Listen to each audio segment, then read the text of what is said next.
Muy bien, 20 y 41, la cortina para escuchar a nuestro amigo del alma, don Horacio Olivera. En la Argentina pasó la cuarentena, pero enfrente al tablero no pasan las historias, ¿no? Estamos con el aislamiento social, pero aquí seguimos contando historias de ajedrez semanas tras semanas. Nos habló hace 2 semanas del torneo de Nueva York de 1924 y después pasó el año 1925 donde aparecieron personajes como Alekhine y también Torre. A ver, hoy no sé de qué nos va a tratar. Hola Horacio, ¿cómo estás? ¿Qué tal, Carlos? ¿Cómo estás? Buenas noches. Bueno, ¿cómo viene la historia para hoy? Pues seguimos en el siglo XX y no sé si ya pasamos al año 1927. No, vamos a hacer un paseíto, no nos vamos a saltear 1926 de cualquier manera, aunque el 27 fue un año verdaderamente distinto, por lo que ahora vamos a charlar. Sí. Pero el 26 también fue interesante, porque fue un año que, digamos, que transitó con gran cantidad de certámenes magistrales. Luego del torneo de Moscú 1925, evidentemente la fiebre del ajedrez de la que hablamos, que ocurrió en Rusia, se trasladó de alguna manera a Europa y que cada vez el juego era más popular. Tan es así que las primerísimas figuras del juego, que se alternaron en los podios, ganaban los torneos, siempre estaban en los primeros puestos, también tenían que... digamos, una cantidad considerable de jugadores que no les iba en saga a los grandes consagrados, y a la hora de aspirar a los puestos de privilegio, digámoslo en criollo, tenían que transpirar la camiseta. Claro. No la tenían fácil los maestros, ni siquiera con los jugadores considerados más débiles. Es decir, había gran cantidad de jugadores que estaban en progreso constante. Muy bien, en ese 1926, estamos hablando de Capablanca campeón del mundo. Aparte de sus habituales giras de exhibición, participó en un solo torneo, que fue el de Lake Hopatcong en Estados Unidos, un pentagonal en el que se impuso sin despeinarse, puedo decirlo de alguna manera, con un punto de ventaja sobre Kupchik. Claro. Y en Europa, mientras tanto, el danés Ninsovic demostraba estar en su mejor momento, pues ganaba con mucha claridad los muy fuertes certámenes jugados en Alemania, perdón, Sí. en Dresden y en Hannover. Sí. Junto a Nimzovich, Rubinstein y Alekhine, de lo que ya hemos hablado mucho, debido a sus descollantes actuaciones en los años precedentes y la enorme experiencia que ya venían acumulando, se habían convertido, los tres, en los más firmes candidatos para el desafío por la corona del mundo.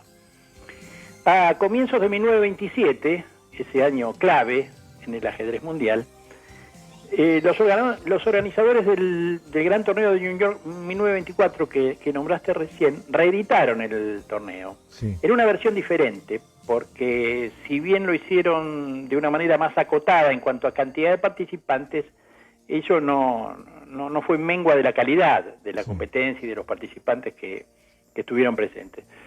Fue un hexagonal a 4 vueltas, y en el que el gran Capablanca volvió a descollar. Triunfó invicto y con 2,5 puntos de ventaja sobre su escolta Alexander Alekhine y uno más sobre Nimzovich, del que hablamos recién. O sea, le sacó 2,5 puntos a los dos probables candidatos a desafiarlo. Se supone que eran el segundo y tercero mejores jugadores del mundo. Horacio, escuchándote, o sea, Capablanca está demostrando que es el mejor y hay otros que vienen atrás, que tratan de acercarse, pero él los mata. No pueden, el momento no pueden. Y eso entonces también atenta un poco que aparezca un auspiciante y diga, quiero poner dinero para hacer un match, ¿no? Y sí, pero antes de eso, quiero comentarte algo que pasó en ese torneo de 1927, y es que en pongamos tonel de miel que fue para Capablanca ganar con 2,5 puntos de ventaja, sí. Tuvo una pequeña gota de vinagre, porque durante el torneo el checo Richard Reti, que era otro de los grandes jugadores, incluso con posibilidades eventualmente de desafiar a Capablanca, uno de los mejores jugadores de ese momento sin duda, un jugador que en la teoría y en la práctica defendía las teorías hipermodernas, Reti le infligió al gran campeón en una extraordinaria partida del juego posicional su primera derrota en torneos luego de un invicto de, escucha bien, 8 años. 8 años. 8 años sin perder en partidas de torneo. Sí. Es una cifra extraordinaria. Sí. Y bueno, perdió el invicto aquí con el Checo Retti. No obstante, ese pequeñísimo traspié del cubano, y como decías vos recién, visto el resultado del torneo, estaba muy claro quién era el mejor. Claro. Pero había llegado el momento de revalidar el título. Sí. Ya hacía 6 años que tenía el título y todavía no había tenido la ocasión de ponerlo en juego. Por supuesto que entre los jugadores que se encontraban en la cresta de la ola, todos querían ser el próximo desafiante. Sí. Todos intentaron lanzar el reto, iniciaron negociaciones, algunos por segunda vez, como Alekhine y Rubinstein. Sí. Pero como hemos visto, el aporte monetario del retador pesaba de manera decisiva al momento de tener el campeón que aceptar el desafío. ¿Cuánto había que aportar? Bueno, había que aportar $10.000 como mínimo, debido a una regla que se había puesto en Londres en el año 22, que comentamos en alguna charla hace algunos programas. Sí. Bueno, Rubinstein otra vez se quedó en la antesala de su oportunidad porque no logró reunir los $10.000 o más que necesitaba para cumplimentar las reglas de Londres. Tampoco lo pudo hacer Aron Nimzovich, ese renovador del ajedrez, creador de la teoría hipermoderna que mencionamos recién y que defendía también Retti. Tampoco pudo. Por lo tanto, solamente Alexander Alekhine se encontraba en condiciones de lanzar finalmente, y luego de varios intentos fallidos, el reto que esperaba de hace tanto tiempo. En este momento es donde interviene en el asunto, tal como vos lo dijiste recién, sorprendentemente y a modo de salvavidas, digamos así, para el duelo, el gobierno de la República Argentina, que aparece como garante de un aporte monetario que hacían un grupo de entidades privadas, sí, entre las que se encontraban instituciones de rancia alcurnia, sí, sí, como el Jockey Club y el Progreso. Y bueno, ellos realizarían el aporte para que el ruso concretara de una buena vez el desafío, que Capablanca no tuvo más remedio que aceptar, no solo porque se consideraba en condiciones de defender su título exitosamente, sino incluso para evitar determinadas suspicacias y dar por tierra con ciertas habladurías que hablaban y que habían comenzado a correr en el ambiente sobre su reticencia a defender la corona. O sea que el gobierno de Marcelo Torcuato de Alvear, exactamente, respaldaba que la Argentina pusiera $10.000 para digamos que lo respaldaba. Claro. Los que ponían la plata eran estas instituciones que te dije, sí, más el Club Argentino, más alguna otra, sí, institución. Bueno, así pues se programó fecha y hora y lugar para el enfrentamiento de los dos extraordinarios jugadores. La cita era en Buenos Aires, Argentina, a partir del 16 de septiembre de 1927. Obviamente allí no solo iban a chocar dos estilos ajedrecísticos disímiles, debido a que, bueno, un maestro del juego posicionario, un técnico depurado, Capablanca, contrapuesto a la agresividad y espectacularidad del juego de Alekhine, sino también chocaban dos formas opuestas de encarar sus vidas personales. Ajá. Al hombre mundano, gentil, simpático, bon vivant de Capablanca se oponía el carácter casi hosco y altanero, sí, del exiliado ruso, de Alekhine. Sí. Obsesionado por el ajedrez Alekhine y enfocado solamente en la victoria sobre su enorme adversario. Sí. Obviamente todo el mundo ajedrecístico se vio conmovido ante la concreción del match. Nadie se privó de opinar ni de señalar a su favorito. Y en esta especie de prode, sí, las voces que más fuertes sonaron fueron las de los grandes maestros de la élite. Sí. La opinión general era que Alekhine no tendría la menor chance ante la máquina de jugar al ajedrez que era Capablanca, como sí, lo llamaban.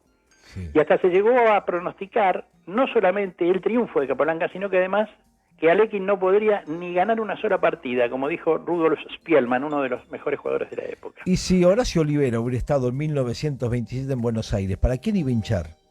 Yo hubiera hinchado para Capablanca. Ah, bueno, yo también. Bueno, solamente el Checo Retti, del que hablamos recién, que le había ganado a Capablanca esa famosa partida en New York 1927, aunque no fue categórico Retti, sí señaló que, aunque el campeón era sin dudas el favorito, había motivos para creer que Alekhine le presentaría una verdadera batalla, digamos así, sí, e incluso la posibilidad de que lo derrotara. Claro. Lo dejó ahí. Claro. Bueno, bien, Alekhine arribó a Buenos Aires con su esposa a principios de septiembre de 1927, con un tiempo prudencial respecto del día pactado para el inicio del match, y con el claro propósito de aclimatarse, ultimar detalles de preparación, digamos, estar sobre el terreno como corresponde, como Lasker lo dijo en su momento. Sí. Capablanca, en cambio, confiado, poco afecto a las preparaciones, llegó mucho más sobre la fecha del comienzo de las partidas, arribó desde Nueva York, donde como vimos había arrasado en este torneo del mismo año, pero antes hizo una escala en Brasil para brindar una serie de exhibiciones. Sí. No era que no se lo tomaba en serio, pero evidentemente Capablanca tenía una confianza en sí mismo excesiva y que, como vamos a ver luego, pagó caro. Sí.